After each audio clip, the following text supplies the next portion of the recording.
여러분들이 응원하시는 분입니다. 소영길 대표님 오십니다. 안녕하십니까? 네. 네. 안녕하십니까? 아, 예. 박수를 왜 안 주세요? 네, 팬들이 또 많이 오셨습니다. 자, 오마이TV 시청자분 또 오랜만에 뵙게 되셨는데요. 먼저 인사 말씀 잠깐 들어볼까요? 제가 처음 나왔는가요? 저번에 한번 오셨습니다. 오셨고 이제 두 번째 나오신 다음에 두 번째로 오셨습니다. 그렇습니다. 네.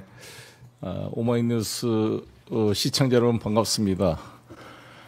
여러분들의 모든 힘으로 정말 세계사에 유례가 없는 이 친이 쿠데타를 막아내고 새로운 이재명 국민 주권 정부를 출범시켰습니다. 네. 이 앞길은 여러 가지 어려움이 있지만 깨어있는 시민들의 힘으로 함께 성공시켜 나갑시다. 알겠습니다. 연대 말씀해 주셨고 어제 보니까 항소심 재판 검찰청 증인 신문일이었다 이렇게 얘기를 들었는데 어떻게 좀 진행이 됐습니까? 이거부터 한번 짚어보죠. 시청자 여러분 아시다시피 제가 그 돈봉투 관련 사건에 대해서 1심 무죄 판결을 받았습니다. 이에 대해서 검찰이 항소를 해서 검찰 측 증인으로 이정근 씨를 이제 채택했는데 어제 불출석했습니다. 이정근 씨가 불출석했다. 그러면은 뭐 얘기가 나온 게 이제 없는 그런 상황일 그렇습니다. 것 같은데. 그래서 10월 15일 날로 다시 소환을 하기로 했는데 저희들은 검찰에서 증인 취소해라. 나와봤자 무슨 의미가 있느냐 이런 얘기를 했습니다. 네. 그래요.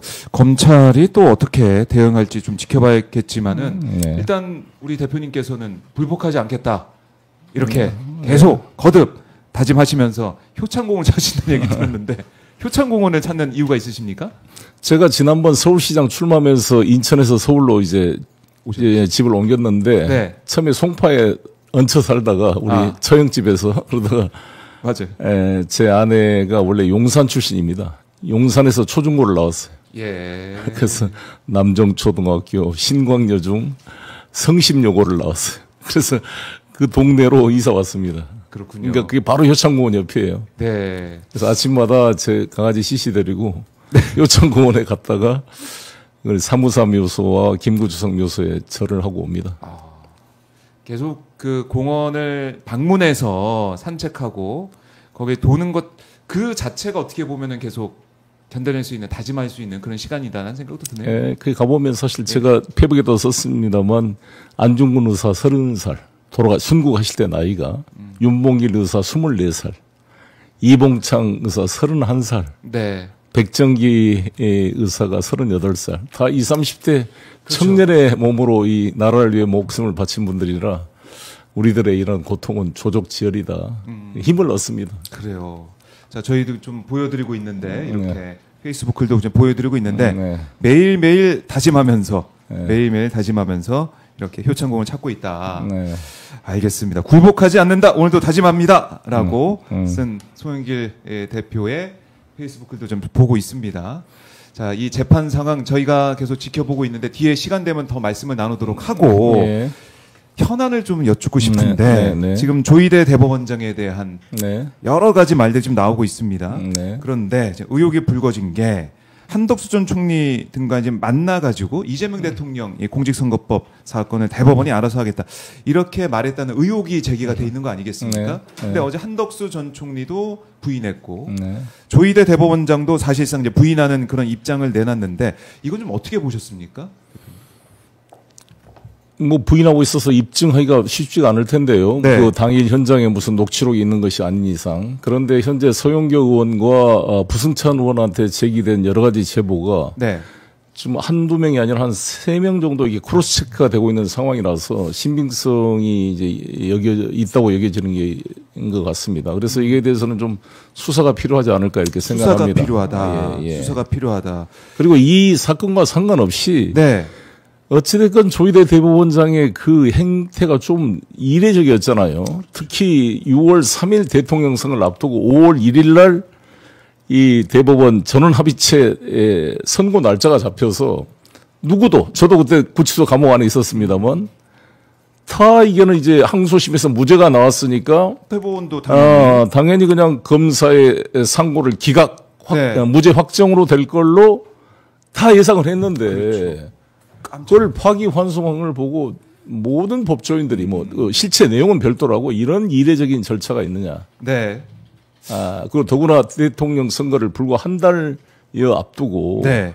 가장 지지도가 높은 후보를 이렇게 대법원이 아예 자격을 박탈시키려 했다는 것에 대한 분노가 큰 거죠. 이 사건 자체가 제가 계속 강조하지만 네. 무슨 뇌물 사건이나 대단한 중대 범죄가 아니라 선거법상 허위사실 유포라는 건데 그 허위사실 유포도 윤석열의 허위사실 유포에 비교하면 조족지혈이잖아요. 그리고 우리나라 헌정사에 대통령에 당선된 자가 자신과 경쟁했던 낙선한 후보를 선거법으로 기소한 일은 헌정사에 처음 있는 일입니다. 그러면 저는 우리나라 판사님들이 불고불리의 원칙이라 그래서 검사가 기소하지 않는 것은 나는 알 바 없다. 이런 식으로 결정을 하게 되면 검사가 사법 질서를 주도하는 거죠. 아무리 나쁜 놈이라도 검사들이 기소 편의주의로 기소를 안 해버리면 그렇죠. 판사는 몰라. 나는 그거는 검사가 알아서 할 일이고 나는 검사가 기소한 것만 갖고 판단할 거야. 대법원까지 이런 식으로 판단하게 되면 우리나라 법 질서의 형평성이 어떻게 되겠습니까? 최소한 윤석열의 그러한 엄청난 허위사실 유포가 명백하게 언론에 보도되고 있으면 내가 대법관 대법원장이라면 네. 균형 있게 판단을 해줘야죠. 근데 그냥 이 기회에 이거를 자격을 박탈시키겠다. 저는 이번에 대통령께서 말씀한 대로 이번 국회가 저는 이 공직선거법 260조 1항, 250조 1항에 허위사실 유포 중에 네. 재산이나 병력이나 학력 이런 허위사실은 그대로 범죄로 하더라도 행위에 대해서는 삭제해야 된다 봅니다. 왜냐하면 정치인들이 기억이 틀릴 수도 있고 저도 틀린 말 할 때가 많거든요. 그걸 일일이 허위사실로 해버리면 그건 국민이 평가하게 해줘야죠. 공방을 통해서. 윤석열의 거짓말. 지금 예를 들어서 미국 대통령 선거를 보면 얼마나 거짓말을 서로 합니까.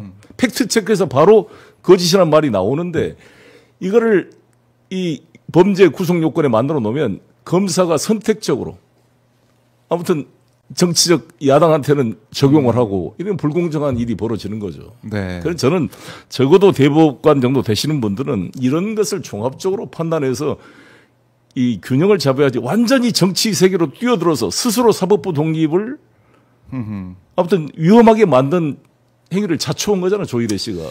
그렇죠. 그 지적에서부터 이제 시작이 됐고 거기에 대해서 국민들이 놀라서 이번 대선에서 이재명 후보가 못 나올 뻔한 거 아닙니까? 그야말로 그렇습니다.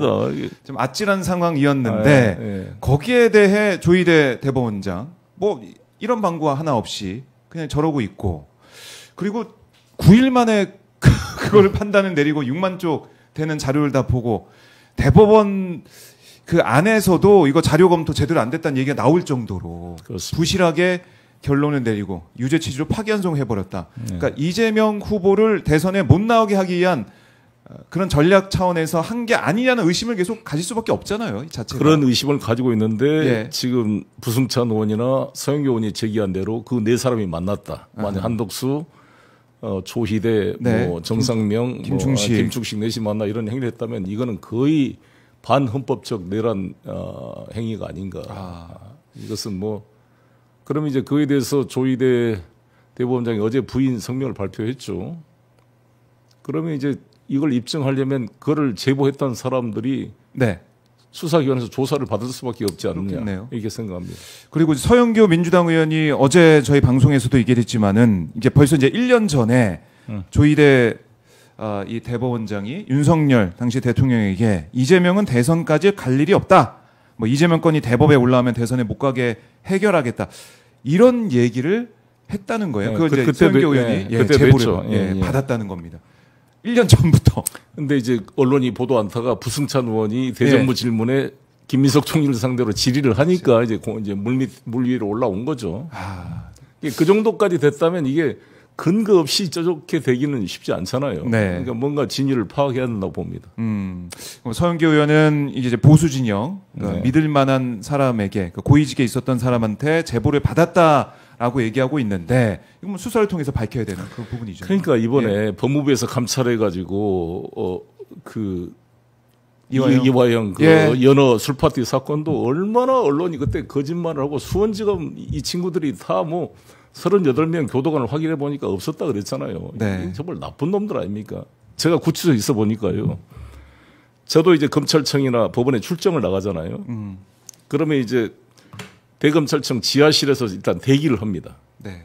그럼 쭉 대기하고 있으면 검사실에 몇 시까지 올라와라 그러면 이제 교도관 2명 정도가 연출을 해서 검사실까지 데리고 가잖아요. 예. 그게 다 기록이 돼요, 출정에. 그렇겠죠. 그러면 이화영이 연어 파티, 술 파티 했다가 네. 무천매도 박성용 검사. 박성용인가요? 예. 박상용인가. 예. 검사실 한 게 내부 출정 기록에 다 나와요. 근데 이거를 조사해보면 나올 텐데 이걸 날짜를 교묘하게 거짓말했잖아요. 그래서 제가 나오자마자 네. 제가 법무부 정성호 장관한테 간접적으로 전달을 했습니다. 감찰을 해봐라. 바로 내가 6월 30일 나왔잖아요. 예. 감찰은 바로 나온다. 내가 있어 보니까 구치소 대기하다가 검사실 올라간 시간, 내려온 시간이 다 내부 기록이 된다. 그것만 그러니까 감찰을 했잖아요. 제가 강력히 감찰을 주장했습니다. 나오자마자. 예. 제가 대표님의. 몸으로 겪어봤으니까. 이 감찰 결과가 나와서 너무 기뻤어요. 이 나쁜 놈들이 38명 교도관을 다 체크했다고 수원지검이 거짓말해서 예. 이번에 관봉티 사건 가지고 떠드는 어린 수사관들이 예. 서울 남부지검이나 수원지검 이런 행위를 보면 거의 검사들은 이거 범죄 집단으로 봐야 돼요. 쓸어내야 됩니다. 이게 무슨 검사들이냐고 이놈들이. 이 박상무신가 이 검사 이름. 네, 박상용 검사 맞습니다. 박상용이 지금 영국에 어디 가 있다며요. 나는 법무부 장관이 즉각 징계권을 발행해서 바로 네. 이거 징계 조치해가지고 본국에 귀환시켰나 봅니다. 예. 지금 보면 법무부가 지금 교정본부 산하 특별점검팀을 꾸려서 수원구치소 등에 대한 실태조사를 벌이는 과정에서 드러났다라는 거고 지금 퇴직한 검사 등에 대해서도 허위공문서 작성과 형집행법 위반 혐의로 고발을 검토 중이다. 이렇게 얘기를 하고 있는데 그러니까 그 당시에 이 의혹이 제기가 됐을 때 이화영 전 부지사의 육성도 나오고 진술 나오고 이랬을 때 이거 이상하다. 없는 걸 이렇게 지어서 할 수가 있겠느냐 생각이 들었거든요, 그때. 더구나 구속된 약자 입장인데 그걸 또 위증죄로 이화영을 기소했잖아요. 그걸 주진우 의원이 고발해가지고 검찰이 위증으로 기소했으니까 얼마나 나쁜 놈들입니까? 이거는 거의 폭력이고 무고죄로 이놈들 다 집어넣어야 될 놈들 아닙니까? 정말 이제 희대의 사건이다. 우리가 지금 돌이켜보면 그때 의혹이라고 말했던 게 거의 사실로 드러난 이상 이번에 조희대 의혹도 과연 이게 의혹일까에 대한 의문이 있는 거잖아요. 그렇네요. 그러니까 조사가 필요하다는 거죠. 조사, 수사가 꼭 필요하다. 결국에는 이화영 전 부지사 이제 관련된 이 연어 술 파티 이런 것들이 결국 이제 진술 세미나라고 우리가 얘기하지 않습니까? 진술을 맞추고 결국 이화영 전 부지사 그 뒤에 그 앞에 있는 이재명 대통령 잡기 위해서 이거 다 꾸민 거 아니겠습니까? 다 그럽니다. 유동규를 가스라이팅해서 김용을 지금 잡아서 이거를 실형을 받게 했잖아요. 나는 김용 지금 대법원을 앞두고 있는데 대법원에서 상고심에서 보석으로 내주기가 쉽지 않거든요. 그러니까 대법관들도 보니까 문제가 있다고 판단했으니까 나는 보석으로 내줬을까 보는데 반드시 무죄 파기 환송을 해야 될 사안이다. 제가 쭉 김용 판결문도 읽어봤어요. 이번에도 읽어보고 지금 이제 한명숙 총리 것도 보면 한 총리를 유죄를 만들려고 한만호란 그 증인이 법정에 나와서 검찰의 압박에서 거짓 진술했다 이렇게 한 것을 엎으려고 같이 감방에 있었던 동료들을 모해 위증 훈련까지 시켰잖아요. 어미준 검사 이런 사람들이 똑같이 이화영도 이거 거기 김성태 불러다가 같이 조경식이도 조경식이가 있었던 사람이 자백한 거잖아요. 그렇죠. 국회에 나와서 그렇습니다. 그러니까 이거는 전부 모해 위증 사건이다. 전부 형사처벌해야 될 사람들이다. 형사처벌해야 될 상황들이다.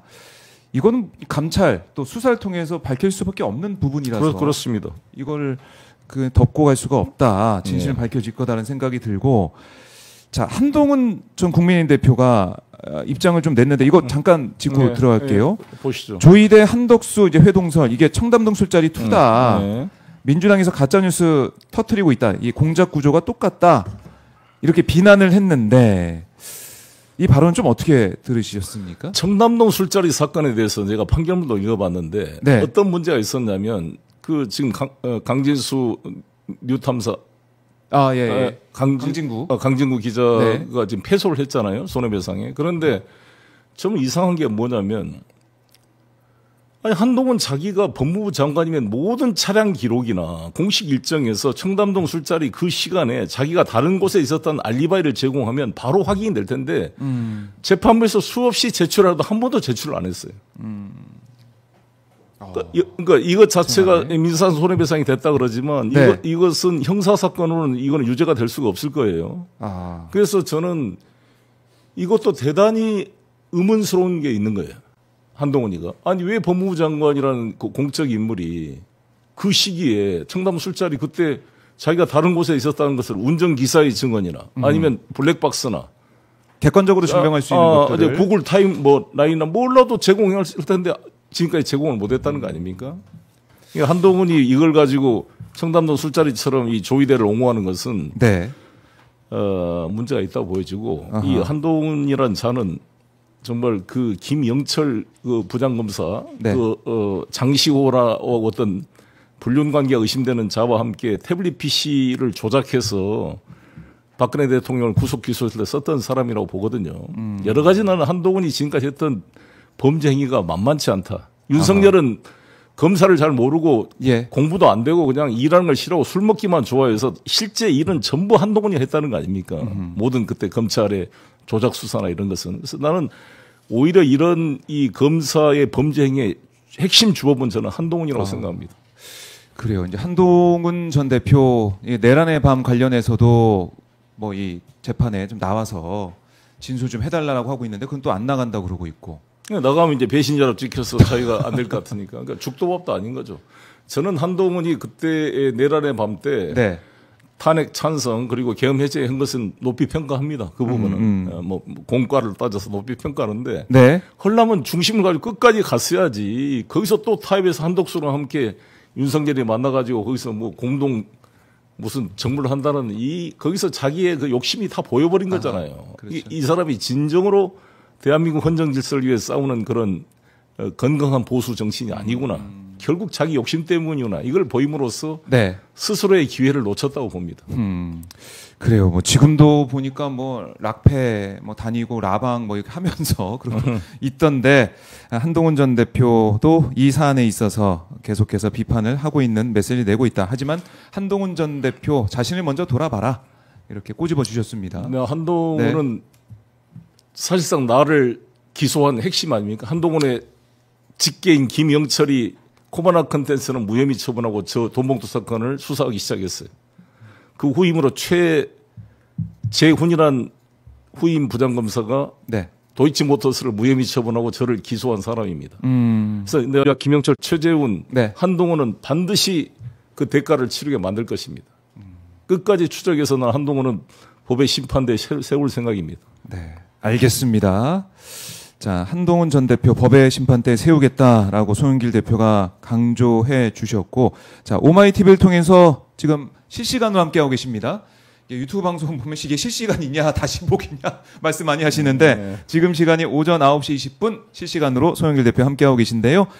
좋아요 버튼 한 번씩 눌러주시고 구독도 해주시고 소영길 대표 관련된 의견 있으시면 댓글로 주시면 제가 소개를 해드리도록 하겠습니다. 자, 이제 현안 중에 또 하나가 김상민 전 검사가 결국 구속이 됐습니다. 네. 김건희의 이제 1억 원이 넘는 그림을 건넨 혐의, 뭐 김건희 이제 오빠에게 그림을 대신 사줬다라고 김상민 전 검사가 주장을 했지만 이게 뭐 도박 사이트 운영자로부터 받은 돈으로 이완 화백 그림을 샀다는 의혹이 드러난 그런 상황인데 뭐 사필 기정이라고 볼 수가 있는데 어떻습니까? 김상민 전 검사의 구속. 지금 뭐 권성동, 김상민 구속은 이것은 빙산의 일각이잖아요. 지금 권성동이도 뭐 통일교 1억 가지고 됐다는데 실제로는 네. 48억 KH 이번에 드러난 게 있잖아요. 네, 조경식 씨가 주장을 통해서 시작해서 너는 그 밑을 더 이제 수사를 해야 된다고 보여지고. 네. 김상민도 공천 관련 또 김건희가 요청도 하고 그랬던 사람 아닙니까? 실제로 김건희가 김영선 자리에 공천 주자하고 했다는 그런 것까지 다 밝혀져야 된다 이렇게 생각합니다. 예. 그러니까 권성동 구속, 김상민 전 검사 구속 이렇게 되고 있으면 이게 매감 매직 의혹이잖아요, 사실은. 그렇죠. 그러니까 김건희에 대해서는 정말 더 수사할 게 더 늘어나고 있다라는 생각. 또 김상민 전 검사, 김상민 검사뿐이겠느냐. 네. 여러 다른 사람들, 이른바 뭐 이배용 이 전 위원장의 근거북 얘기도 있었지만은 매간매직 의혹, 국정농단 의혹 이거는 이제 파도 끝이 없을 것 같은 생각도 들고요. 그렇죠. 그때 최 목사님 그 말씀 네. 명품백 사건 때 그 얘기 들어보면 줄 서 있었다는 거 아니에요. 자기뿐만 아니라 최재형 목사 뒤에 선물 가지고 아련하려고 줄 서 있었다는 거죠. 있었고 그리고 그때 이제 김건희가 통화를 하면서 금융위원 얘기를 했다. 네, 그렇죠. 전화 통화하면서 그렇죠. 그걸 보고 이제 최 목사가 이거 안 되겠다라고 폭로 결심했다라고 우리가 알고 있는데, 그러니까 그런 일이 비일비재했었던 것 같아요. 전화 받고 뭐 누구를 어느 자리에 아니면 누구를 어디에다가 꽂아라 이런 식의 얘기가 있었던 게 아니냐. 근거북이 뿐이겠느냐. 사실상 모든 뭐 장관들 이런 사람도 다 김건희한테 아련하고 인사를 했어야 된다는 거 아니에요. 그리고 비하폰도 가지고 있으면서 또 얼마나 또 소통을 하면서 지시를 내렸겠느냐. 네. 자, 김상민 구속을 통해서도 김건희의 매간매직 의혹 이걸 좀 밝힐 수가 있다라는 생각이 들고, 저희 댓글을 통해서도 순딩이 님이 안 낀 데가 없는 김건희 뭐 이렇게 댓글도 주고 계신데, 매간매직 의혹, 국정농단 의혹은 밝혀야 됩니다. 권성동 의원 구속 말씀도 하셨지만은 현역 의원 처음으로 특검도 이후에 구속된 거 아니겠습니까? 맨 처음에 보면 권성동 의원이 막 그래요. 결백하다. 문재인 검찰과 이재명 특검 똑같다. 내가 강원된 사건에서 살아 돌아왔는데 이번에도 마찬가지일 것이다. 이런 주장했는데 결과는 구속영장 발부였습니다. 저희 오마이TV도 이 현장 중계를 했었는데 다들 뭐 구속이 될 거다 했는데 조마조마해서 봤어요. 또 사법부가 어떻게 할지 몰라서. 어떻게 좀 보셨습니까? 구속되는 상황? 이거는 만약에 구속 안 시켰으면 네. 정말 내가 저 법원 앞에 가서 정말 프랑 같은 들고 데모를 아니 송영길을 구속시켰으면서 그렇죠. 정말 당장 시위에 나설 수 있는. 아니 자기가 무슨 강원랜드 사건에 무죄 받은 게 네. 그때 자기가 법사위원장이었잖아요. 양부남 의원이 그때 그 감사했을 때 양부남 의원 이야기 들어보면 얼마나 위부에 검찰총장이 이렇게 압력이 있었던 겁니까? 덮어준 거잖아요. 그때랑 지금 세상이 달라졌는데 그 똑같이 얘기하면서 나는 풀려나게 결백할 거야. 결백이야. 이렇게 주장한 건 말이 안 돼. 그러니까 지금 좀 화면 보시면 아시겠지만은 심사 마치고 나오는 권성동 의원의 모습이거든요. 거의 그냥 그야말로 쫄아 있는 듯한 느낌도 좀 들고 그 표정으로 이제 차에 타고 구치소에 대기하다가 구속이 됐습니다. 근데 1억에 대해서 특검이 구속해야 된다라고 얘기했지만 1억뿐이겠느냐 이런 얘기는 계속 나오고 있지 않습니까?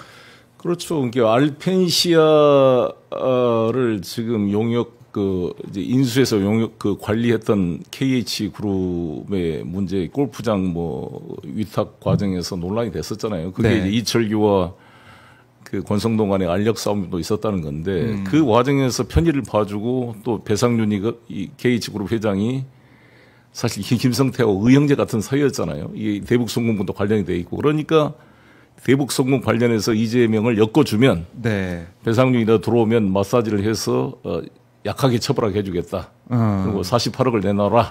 이랬다는 거 아닙니까? 근데 충분히 그럴 만한 그 시나리오잖아요. 그래서 저는 이거 반드시 이제 수사를 더 추가로 해야 된다고 봅니다.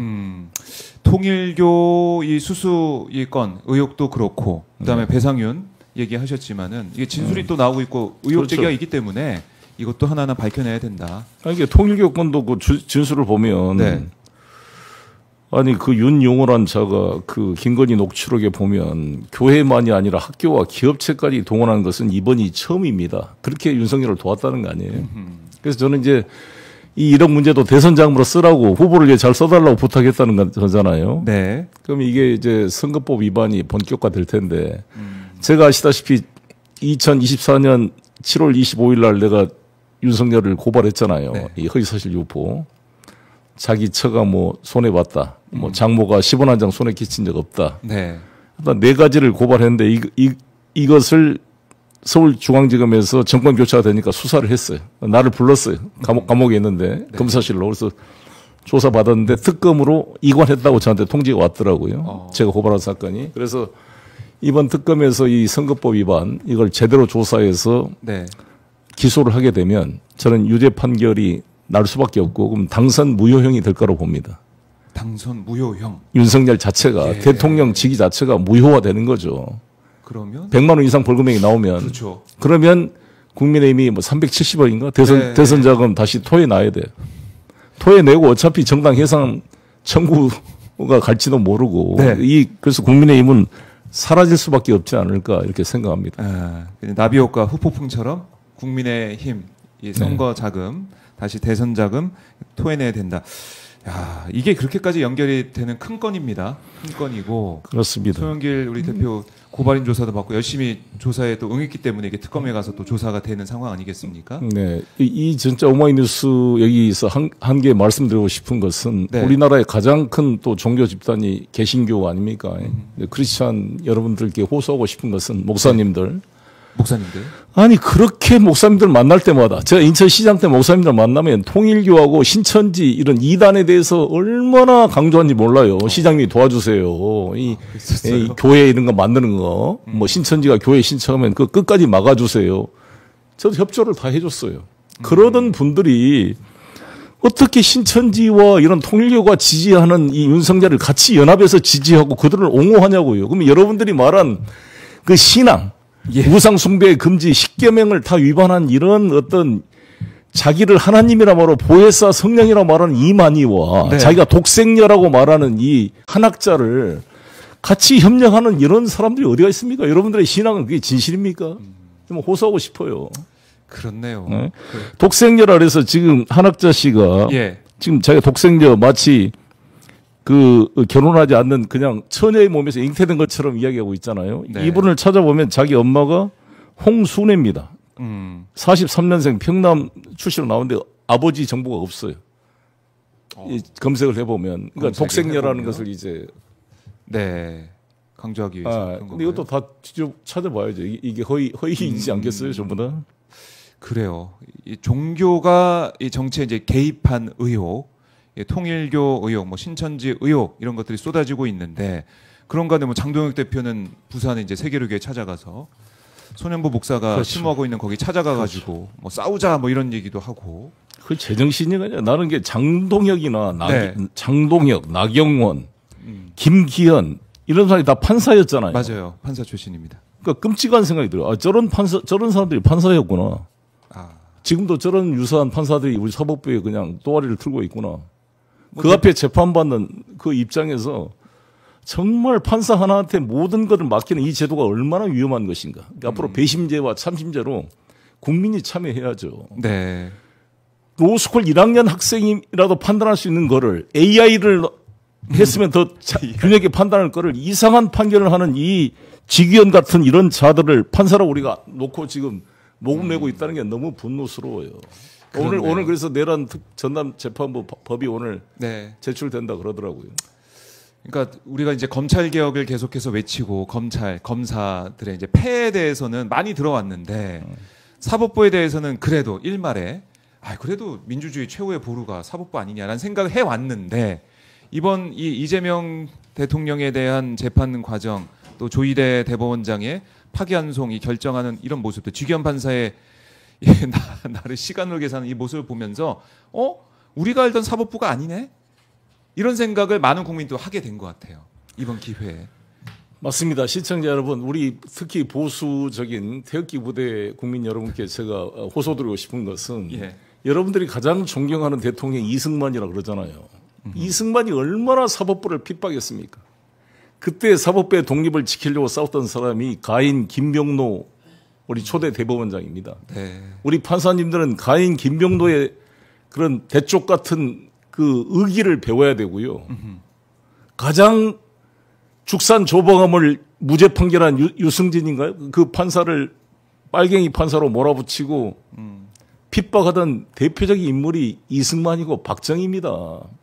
제 형도 판사를 했는데 전두환 때 제 형 이야기 들어보면 판사실에 국정원 조정관이라는 이름으로 안기부 애들이 아예 판사실을 수시로 드나들면서 다 의견을 전달하고 조율을 했어요. 그런 시대를 살았던 이승만, 박정희, 전두환을 찬양하는 태극기 여러분들이 어떻게 이 이재명 정권 하에서 사법부 독립을 해치고 독재를 한다고 떠듭니까? 나경원 의원님.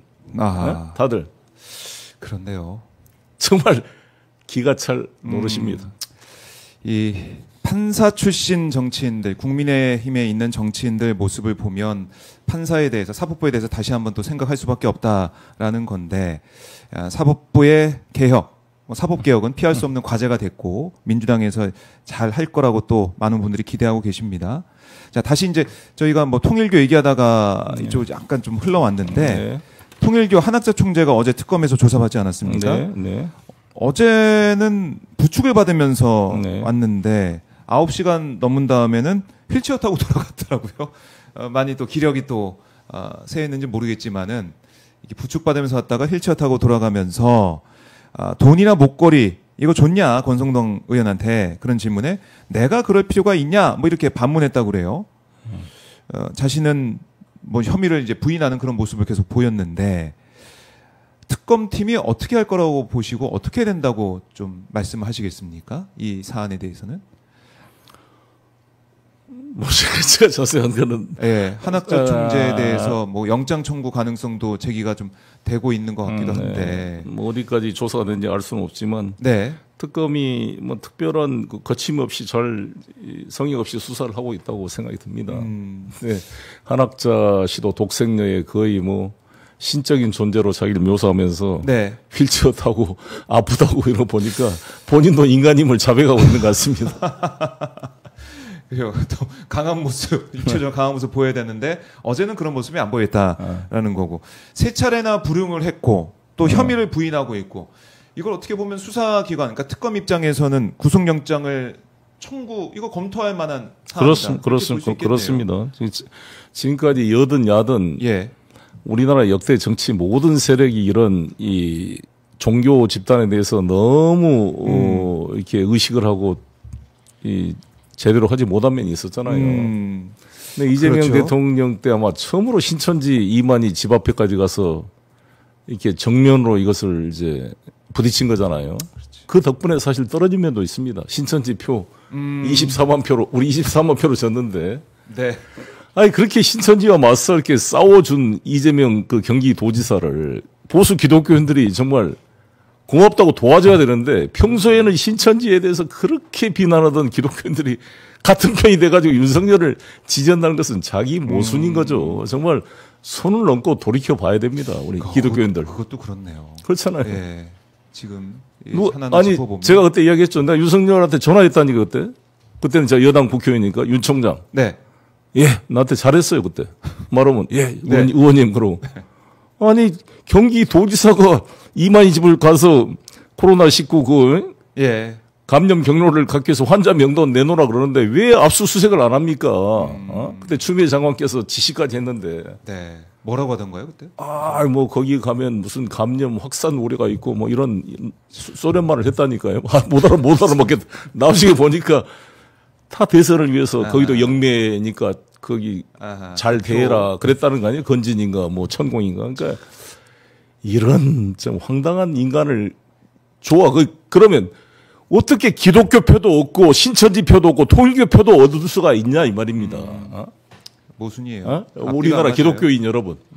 거기다 그냥 뭐 무당까지 뭐 다 뭐 자기들이 말한 미신표까지 다 지지한 사람을 지지하고 있는 우리 보수 기독교인 여러분 정말 손을 놓고 돌이켜 생각을 해보세요. 그러니까 아마테라스도 막 건진법사 거기서 나오고 막 그러고 있는데 뭐 태양신 나오고 있는데 남미 오랑교회 뭐 다 있는 거잖아요. 다. 네. 근데 보수 기독교계의 이런 행태 이래서는 안 된다라는 겁니다. 자, 그리고 권성동 의원 말고도 지금 특검 수사 대상에 올라와 있는 국민의힘 현역 의원들이 있죠. 뭐 네. 국회에 와서 추경호 당시 이제 원내대표실 또 이제 조지현 의원 압수수색을 했어요.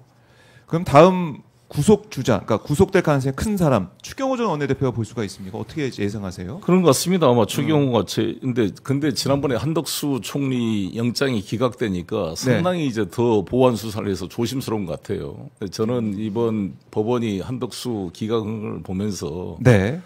야, 이 한덕수가 김앤장 출신이고 또 뭐 경기고 서울대 뭐 하버대 이런 뭔 카르텔이 있는 것인가? 왜냐하면 왜 한덕수나 추경호 인삼을 구속하고 엄격하게 처리한 게 중요하냐면 네. 대한민국 헌법을 수호해라고 국무총리한테 임무를 줬잖아요. 모든 국정 업무는 서면을 하고 총리가 부서를 하고 국무회의 의결을 거쳐서 계엄을 선포하도록 기능적 권력 통제 장치를 헌법이 둔 겁니다. 그리고 우리 국회의원들 헌법기관한테는 계엄을 해제할 수 있는 권한을 준 거잖아요. 이 네. 소중한 헌법을 파괴하려고 하는 쿠데타 세력을 통제할 수 있도록 문지기로 세워놨는데 이거를 위배한 거잖아요. 국민의 신임을 배반하는 행위잖아요. 이거를 엄격하게 처벌을 해야 네. 제2의 쿠데타가 일어나도 다 싸울 거 아닙니까? 그 자리에서 예, 자기 헌법적 의무를 지키기 위해 노력할 거 아니에요. 근데 이거를 다 봐줘버리면 어떻게 되겠습니까? 국민들의 피 흘리고 결국 국민들의 피를 바탕으로 헌법을 지키도록 나가야 되는 건데. 네. 중요한 지점을 네. 말씀해 주셨네요. 네. 만약에 이런 일이 있을 때, 봤더니 한덕수도 처벌 안 받고 추경호 처벌 안 받았네? 그럼 우리 이거 될 수 있으니까, 성공할 수 있으니까 이쪽 편에 서야겠다. 이런 생각할 수도 그렇죠. 있고. 이번에 우원식 그 국회의장님 그 페이스북도 제가 읽어봤는데, 네. 원내 대표 합의를 통해서 새벽 1시에 해제하기를 정하고 그걸 지킨 거잖아요. 그렇죠. 그 긴박한 순간에 막 계엄군들이 창문 깨고 들어오는데 빨리 표결해라.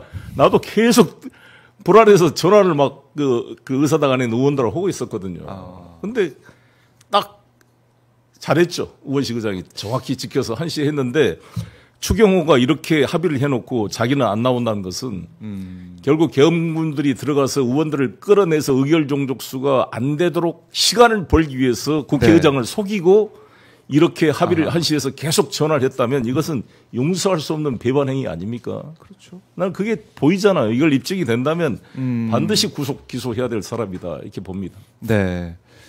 그 당시 떠올려 보면 우리 대표님도 오셨잖아요. 그 현장에 그렇죠. 오셔가지고 제일 먼저 달려왔어요. 네, 그냥 맨몸으로 해서 맡고 계셨는데 저희도 이제 방송하면서 대표님이 현장에 계셔서 소영길 대표님 계신다 막 얘기했던 기억이 나는데 네. 그렇게 우리 국민들이 목숨을 걸고 막아냈는데 표결을 해야 되는 국회의원들, 국민의힘 국회의원들은 어디 있었냐? 그렇죠. 8명 빼고는 다 어디 있었냐? 그리고 추경호 원내대표는 국회 안에 있었는데 여러 의원들하고 있었는데 뭐 있냐? 참여도 안 해버리고.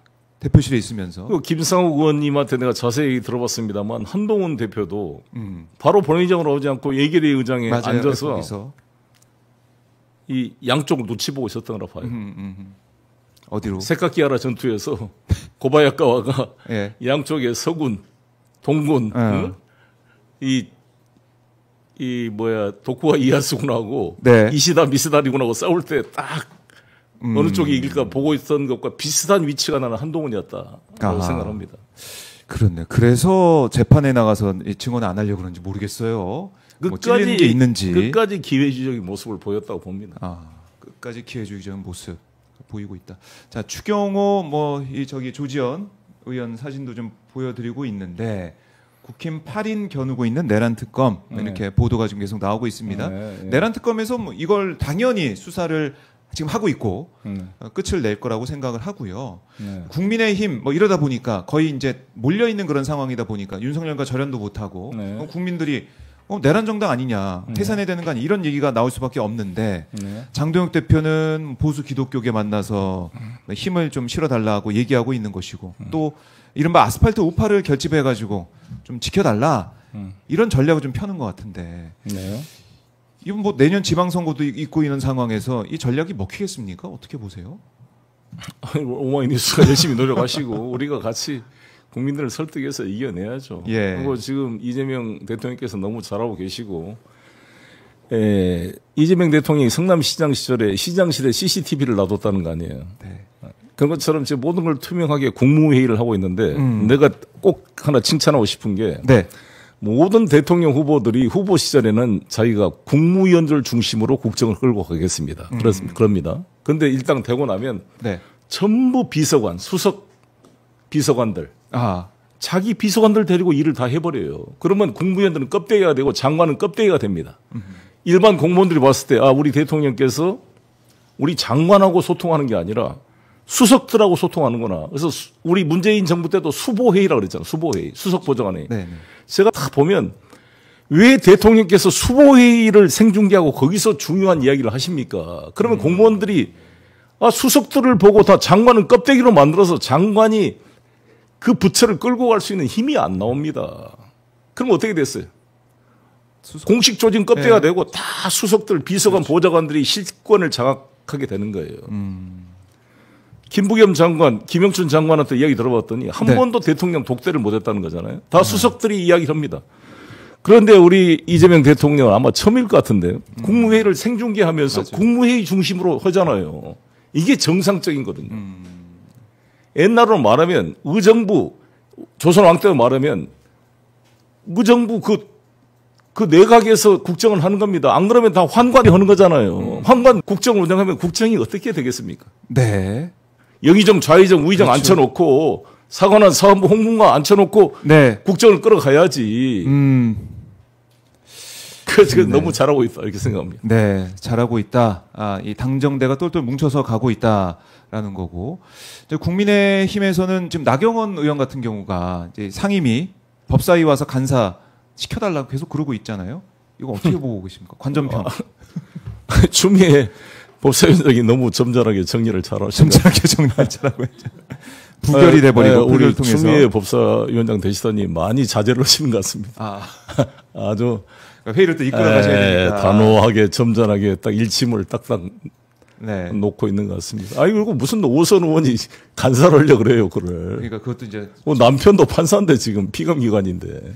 그래서 간사 안 된다라고 합리적으로 설명을 하고 있는데 나경원 의원 국민의힘에서는 막 계속 뭐 의회 독재다 이런 주장하고 있습니다. 더구나 피고인으로 지금 징역 2년까지 구형받은 상태인데 네. 모든 게 남편도 판사고 자기도 지금 2년 구형을 받은 상태고. 네. 5선이고.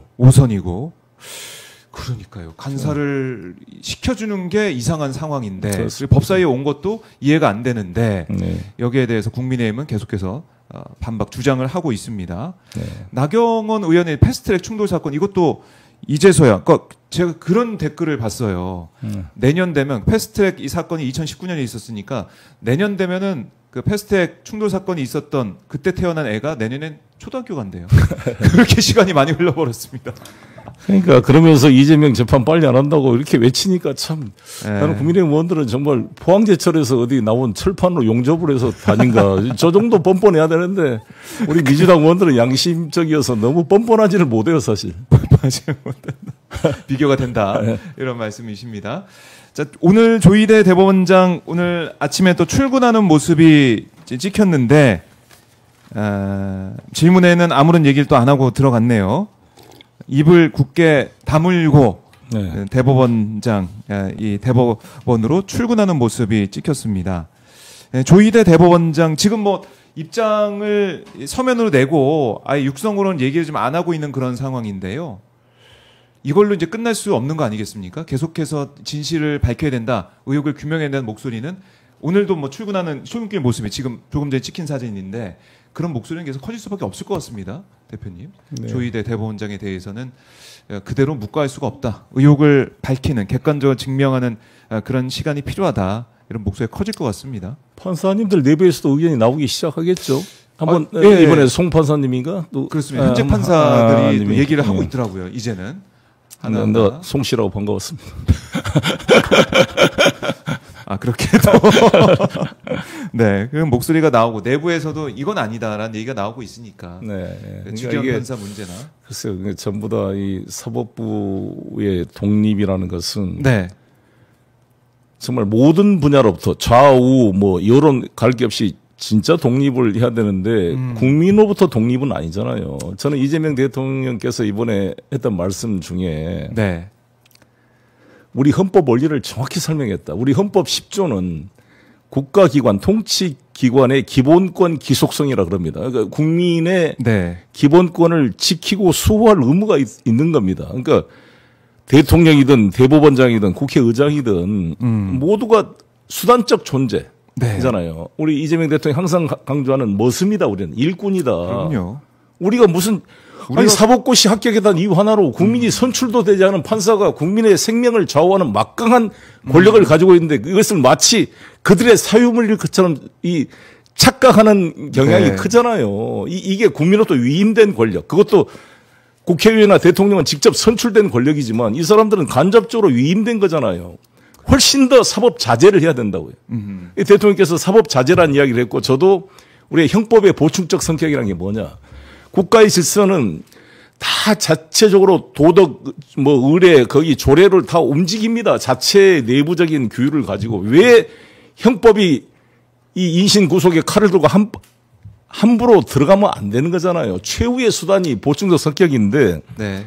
왜 이 대법원이 이 대통령 선거의 중요한 이 정치판에 자기가 칼을 들고 뛰어드냐고.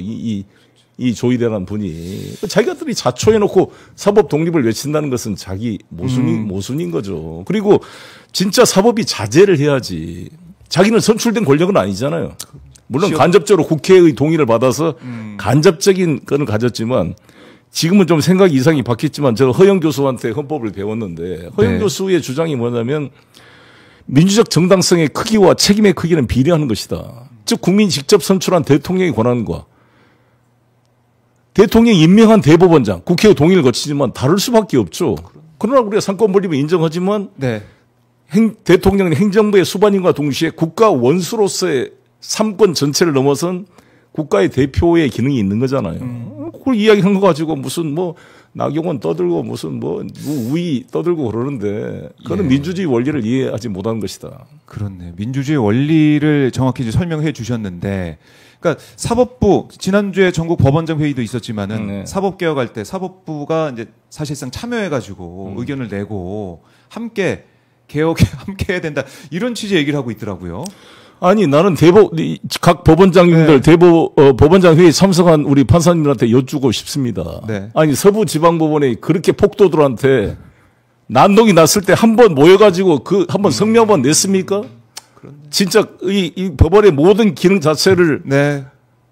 부정하는 이런 반헌법적 세력에 대해서 한 번이라도 법원장들이 뭐 입장 한번 밝힌 적이 있어요? 자기들 밥그릇 문제만 되면은 신속하게 모여가지고 떠들어요. 이게 당신들이 이게 사유물입니까? 이게 이 사법 기능이라는 게 진짜 아니 사법고시 합격이 뭐 대단한 일입니까? 진짜 대학교 1학년 학생이 판단할 것도 판단 못하고 김학의 무죄, 손준성 무죄, 양승태 무죄, 이재용 무죄 다 예. 무죄 판결했어요. 김용 유죄, 송영길 유죄, 이재명 유죄. 네. 왜 의심스러울 때는 피고인 이익으로 소위 말한 적법 절차의 원칙이 재벌 회장, 대법원장, 검사장한테는 적용되고 왜 이재명, 송영길, 김용 같은 사람한테 적용이 안 되는 겁니까? 그래서 저는 외치고 있는 것입니다. 사법부가 참 일관되네요. 어떤 면에서는 일관된 모습을 보여주고 있는데 사법개혁 얘기하니까 대법원장, 대법관 수를 뭐 26명 늘려야 된다고 뭐 이런 얘기를 하고 있으니까 1조 4천억이 든다. 돈이 많이 든다. 네. 그런 얘기까지 하고 있어요, 지금. 뭐 70평 75평 공간이 필요한데 서초구에다가 그 땅을 확보해서 지으려면 1조 1,000억 원이 넘는 부지 비용이 들어간다는 겁니다. 그 돈 얘기 지금 할 때입니까? 우리 국민들이 사법개혁에 대해서 이거 절대 그냥 넘어가서 안 된다는 목소리 계속 내고 계세요. 아니 대법원에 얼마나 사건이 밀려 있습니까? 그래서 대법관 출신 그 변호사 선임에서 도장값 하나에 얼마씩 돈이 뭐 오간다는 말이 나온 거잖아요. 신속한 재판을 받을 권리에서 실제로 지금 병목 현상이 발생하고 있는 거죠. 저는 이제 일단 하급심을 좀 실제로 하는 게 필요하다고 봅니다. 판사 수를 더 늘려야 되고 네. 그래서 상고 비율을 줄이기 위해서 1심, 2심을 충실하게 만드는 게 매우 중요하다고 봅니다. 그래요. 사법개혁에 대해서도 저희가 말씀을 나눠봤는데 아까 이제 언급하신 이제 판사, 그러니까 송승용 서울중앙지법 부장판사인데 지기현 판사 겨냥에서도 내란 사건 재판장 윤리감사 결과 조속 공개된다라고 얘기를 했고 또 이 조이대 대법원장을 향해서도 이재명 대통령께 파기환송심, 유감을 표시해야 된다. 이 관련해서도 입장을 내야 된다. 이렇게 강조를 했습니다. 예, 당장 저는 예. 지기현 판사에 대해 술집에서 대접받은 사실이 이 민주당 그 노정면 의원이 아예 사진까지 밝혔는데 네. 왜 그 감사 결과를 발표하지 그러니까요. 않습니까? 지기현 판사가 우리 전라도 장흥인가 판사로 있었어요. 그때 있었던 변호사들로부터 제가 직접 들은 이야기인데 예, 같이 술도 먹어보는데 그렇게 놀기 좋아하고 뭐 오락부장이라고 지가 뭐 그럴 정도로 나서기 좋아하고 예. 이 약간 관종기가 있는 분인데 들어보니 그리고 이번엔 그 변호사의 증언도 나온 거잖아요. 그때 술집에 갔던. 네. 그러면 이런 게 정황 증거들이 다 있으면 지금 지기현이가 거짓말한 거잖아요. 자기가 술 마신 적이 없고 그런데 간 적도 없다. 근데 평소의 행태나 예. 그와 술을 먹었던 변호사들의 이야기를 저도 들어보면 예. 그걸 좋아하는 사람이라는 거죠. 그러면 이거에 대해서 밝혀야 될 거 아니야. 옛날에 김명수 대법원장이 임성근 판사 만나서 뭐 거짓말 한번 했다 그래가지고 주호영, 이준석 대표를 비롯해서 야당 의원들 당시에 네. 문재인 정부 때 보수 언론이 김명수 퇴진해라고 얼마나 네. 큰 소리 쳤습니까, 여러분들. 그 김명수 거짓말이 무슨 대단한 거짓말이라고. 임성근 판사 국회가 탄핵 소추하니까 소추될 때까지 사표 수리할 수 없다는 게 뭐 그렇게 잘못된 말이에요. 그거 가지고 난리하던 양반들이 지기현이가 이렇게 뻔뻔하게 사진까지 나오는데 술 마신 적 없다고 거짓말한 게 드러나는데 네. 지금 조희대 대법원장 뭐 하고 계십니까? 빨리 이거 감사 결과를 발표해야 될 거 아닙니까? 그리고 인사 조치를 하든지 해야 될 거 아니에요. 전혀 진짜 이해할 수 없는 일. 감사 결과, 감찰 결과를 왜 내놓지 않고 있느냐. 지기현, 조희대 두 사람이 모르겠습니다. 그냥 알박기 하듯이 계속 자리를 지키려고 하는 건지 모르겠지만 이거 언제까지 지켜봐야 될까 이런 답답함도 있어요. 정말 만약에 지기현 이러다가 무슨 공소 기각 판결 같은 거 했다면 살아남지 못할 겁니다. 그렇지 않겠어요? 국민들의 분노에 국민들이 가만 놔두겠어요? 예. 사법개혁, 특히 조희대, 지기현 판사의 입장 또 행보 이제 물러나야 되는 목소리가 점점 커지고 있습니다. 자, 이 얘기 저희가 다음 시간에 또 만나서 좀 나눠보도록 하고 의원님께서 대표님께서 이제 4대 강국 대사들과 만남을 하고 계신다라는 예. 얘기도 제가 듣고 있습니다. 조셉윤 이 대사 대리, 주한 미국 대사 대리와 만나셨는데 오랜 인연이 있으시다고요? 네, 이분이 원래 정치 참상원으로 있었어요. 우리 여기 우리 주한 미국 대사관에 그때부터 알았죠. 아주 좋은 분이고 원래 우리 한국 서울 출생인데 네. 아버지가 WHO 보건기 의사예요. 그래서 나이지리아로 갔다가 이제 미국서 한 30년 넘게 외교관 생활을 하셨는데 네. 미 국무부 대북 정책 특별 보좌역도 했어요. 그래서 남북 관계 또 북미 관계에 대한 애정과 조예가 깊은 분입니다. 네. 여러 그런 이야기를 나눴고 근데 이분은 지금 바이든 정부 때 대리로 임명된 분이어서 아직 트럼프 정부의 미국 대사가 아직 임명되기 전이잖아요. 그래서 뭐 모기약인가 모스탄인가 뭐 지가 나온다고 헛소리를 하고 다녔고 그다음에 고든 창이라는 사람은 이 장수성 출신 중국인입니다. 아버지가 미국인 사이에 태어난 분인데 이분도 아주 보수적인 분이죠. 네. 고든 창 지금도 막 문재인 간첩이라고 떠드는 양반이고 그다음에 스틸박이라고 미셸 스틸박이라는 연방 하원의원 2번 하신 이번엔 떨어졌죠. 근데 이 세 분이 거론이 됐는데 아마 세 분 다 아닌 것 같고 새로 오신 분에 대한 뭐 이야기나 앞으로 이제 북미 관계가 트럼프 정부 어떻게 될 것인가 이런 대화를 나눴는데 저는 네. 조셉 윤 대사가 됐으면 좋겠는데 아마 쉽지가 않는 거고 쉽지 않겠죠. 정권이 교체가 된 상황이니까. 근데 워낙 이분이 참 훌륭한 분입니다. 예. 그래서 미국과의 이제 관계, 특히 지금 관세 협상 가지고 여러 가지 얘기가 나오고 있고 난항을 겪고 있기 때문에. 주한 미국 대사가 누가 되느냐도 중요하고 또 이걸 어떻게 좀 잘 풀어나갈 수 있을까 네. 좀 궁금하기도 한데 대표님께서 좀 역할도 하셔야겠네요. 네, 뭐 전 어디가 있든 열심히 하고 있습니다. 소통이고 그다음에 앤드류 김이라고 네. 마이크 폼페이오 오른팔 네. 있었잖아요. 김정은 만나러 갈 때 같이 가고 저하고 이제 친한 사이여서 예. 최근에 만나 여러 가지 좀 뒷이야기를 좀 들어봤습니다. 하노이 회담 뒷이야기나. 참, 그때 정말 안타까운 2%가 부족했다는데, 정말. 돌이킬 수는 없지만, 그때 네. 너무 아쉽습니다. 그래서 이번에 다시 트럼프, 또 김정은, 또 우리 이재명 대통령이 페이스메이커도 한다라고 얘기를 해서 좀 기대감이 있는 것도 사실인데, 그렇습니다. 뭐 쉽진 않겠지만, 그래도 제가 이 책을 번역한 이유도, 네. 이 책 보입니까? 네. 책 한번 보여주세요. 이게 지금 털시 게보드 네. 미 연방 이미지 있으면 좀 띄워주세요. 예. 사선 의원이 미국 민주당을 떠난 겁니다. 미국 민주당을 떠나며 우리나라 민주당이 아니라 예. 트럼프 대통령을 지난 대선 때 지지해서 이제 대가로 DNI 네. 미국 정보국장이 임명이 됐어요. 그래서 이 양반 책을 내가 번역한 이유가 감옥에서 이걸 번역했는데. 네. 이걸 보면 우리 이재명 대통령과 트럼프 대통령 간에 뭔가 좀 접점이 나오겠다 싶어서 이걸 번역해 본 겁니다. 예, 민주당을 떠나며라는 제목의 책을 이제 번역을 했는데 지금 저희가 좀 띄워드리고 있습니다.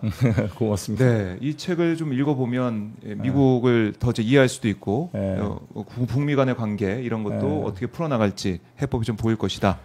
이번에 찰리 커크 그 젊은 친구가 이번에 죽었잖아요. 유타에서. 너무 애도를 표하고 마음이 아픕니다. 아주 똑똑한 친구인데. 근데 여기뿐만 아니라 이전에는 또 반대로 이번 6월 달에는 미네소타에서 그 주 의원 부부가 총에 맞아 돌아가셨잖아요. 멜리사 하트맨 하고 마크인가 그 부부가 다 총을 맞아 죽었어요. 그러니까 이게 지금 양극단에 이게 미국이 좀 내전으로 가는 게 아닌가 걱정입니다. 그래서 정말 트럼프 정부가 어느 한쪽에 서서 상대방을 악마화시키는 이런 것을 대통령이 풀어야 돼요. 너무 미국 대통령이 한쪽에 마가 편에만 서서 민주당 쪽 사람들을 전부 적으로 규정해 싸우면 저는 미국이 정말 저러다가 내전 상태로 가지 않을까 하는 우려가 큽니다. 그래요. 미국의 움직임도 저희가 보면서 이번에 이제 유엔 총회에 있을 때 이재명 대통령이 트럼프 대통령과 만날 가능성도 있기 때문에 다시 회동할 가능성이 있기 때문에 좀 기대를 좀 해보도록 하고 또 보니까 뭐 중국 다이빙 주한 중국 대사도 만나셨고 일본의 미즈시마 코이치 주한 일본 대사도 만나셨고 게오르기 지노비에프 주한 러시아 대사도 만나셨고 4강 대사들을 다 만나셨습니다. 만나셔서 꼭 해주고 싶은 말씀이 있으시다면요. 만난 이후에 저는 다이빙 대사하고는 이제 늘어야죠. 근데 이제 중국이나 러시아 지도자들은 이 자기가 방문했을 때 방문국에서 막 데모하는 걸 잘 이해를 못하죠. 민주주의 국가가 아니니까. 근데 우리는 이재명 대통령이 워싱턴 가시더라도 거기서도 막 반대 대망을 우리는 의뢰 그럴 것이다 하는데 상당히 중국은 예민합니다. 그래서 그런 배려가 좀 필요할 거, 불가피하게 필요하고 특히 지노비에프 대사하고는 주한 러시아 대사 우리가 지금 미국 눈치를 보느라고 러시아 관계를 지금 소홀히 하고 있잖아요. 이번 러시아 특사도 임명 안 하고. 그래서 저는 에이펙 총회 때 푸틴이 안 오더라도 러시아 정부 대표들이 온다 그럽니다.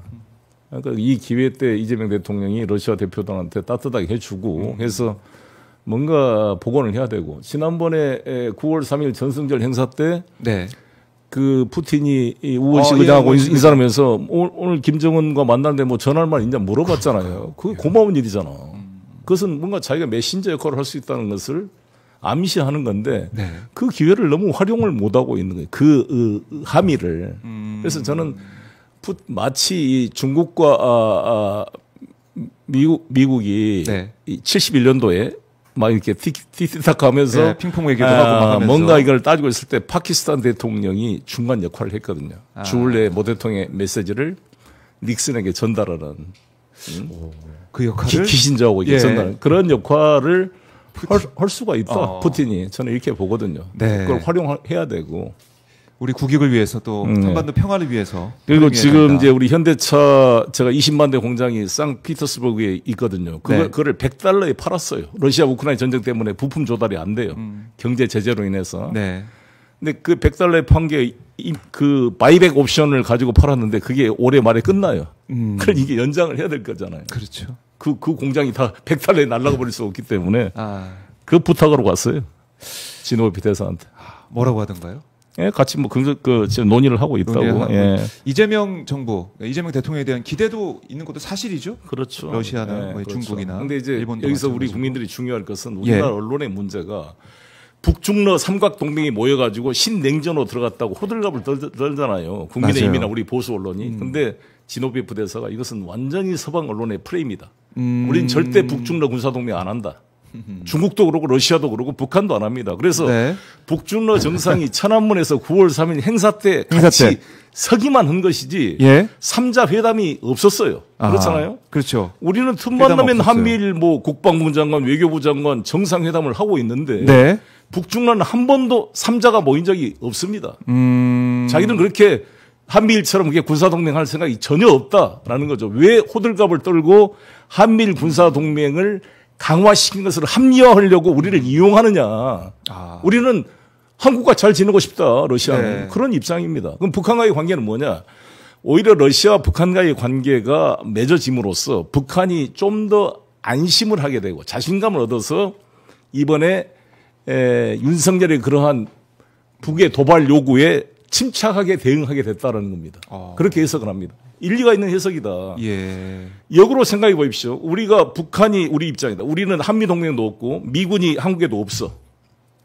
그런데 북한은 러시아, 중국과 군사동맹을 맺고 러시아, 중국 군대가 북한에 주둔해 있다고 생각해 보십시오. 우리가 얼마나 큰 안보 위협을 느끼겠습니까? 예. 불안하죠. 예. 그러니까 이제 역지사지로 해보면 북한에는 러시아, 중국도 없고 군사동맹도 없는데 처음으로 이제 러시아와 이번에 군사동맹 유사한 협력관계가 만들어짐으로써 네. 안보에 대한 위험이 줄어들었다 이거죠. 북한 입장에서는. 그러니까 이게 즉자적 대응을 하지 않고 여유 있게 윤석열의 그런 도발 행위에 응하지 않았다는 거죠. 얼마나 다행이었습니까? 만약 그때 도발을 네. 했다 북한이. 그럼 완전히 비상사태. 윤석열이 이제 비상계엄을 예. 합리화하면서 완전히 제2의 북풍 공작으로 그냥 예. 난리가 났겠죠. 노상은 수첩대로 되지 않았을까? 그러니까 김정은의 대응, 예. 그 합리적인 대응이 침착한 대응이 오히려 다행이었다고 우리가 생각할 정도니까 그때 푸틴이 뭐라 그랬냐? 이것으로서 12.3 내란 사태를 통해서 한반도의 불안 요인이 누구인지가 명백히 밝혀졌다. 맨날 북한이 위험하다 그랬는데 결국 이 반란 세력이 더 위험한 놈들이었던 거를 확인했다는 거 아닙니까? 그러겠네요. 예. 정말 부끄러운 일입니다. 자, 이 4강 대사들 만나서 또 그쪽 얘기도 들어보면서 예. 또 우리 지평을 넓힐 수가 있고 네. 역지사지 생각해 볼 수 있는 그런 시간도 됐던 것 같습니다. 네. 자, 대표님 오늘 이제 보내드려야 될 시간이 돼가지고 네. 네. 말씀 너무나 잘 들었고요. 끝으로 가시기 전에 네. 못다한 말씀 있으면 듣고 마무리하겠습니다. 시청자분들께 해주십시오. 예, 우리 국민들의 빛의 혁명으로 만든 이 이재명 정부가 너무나 소중한 정부이기 때문에 우리 국민 여러분들이 이재명 대통령에 대한 호불호를 넘어서 우리 대한민국이 정말 이 트럼프 시대의 엄청난 제2의 IMF 같은 파고를 맞고 있는데 우리 모두가 힘을 모았으면 좋겠습니다. 행주산성에서 네. 권율 장군이 3,000명의 병사로 3만의 외적을 물리쳤듯이 이재명 대통령을 중심으로 국민들이 다 모아서 네. 굴복하지 않고 우리 대한민국 경제를 지켜낼 수 있도록 함께 싸워 나갑시다. 네, 알겠습니다. 대표님 말씀 잘 들었습니다. 감사합니다. 네, 고맙습니다.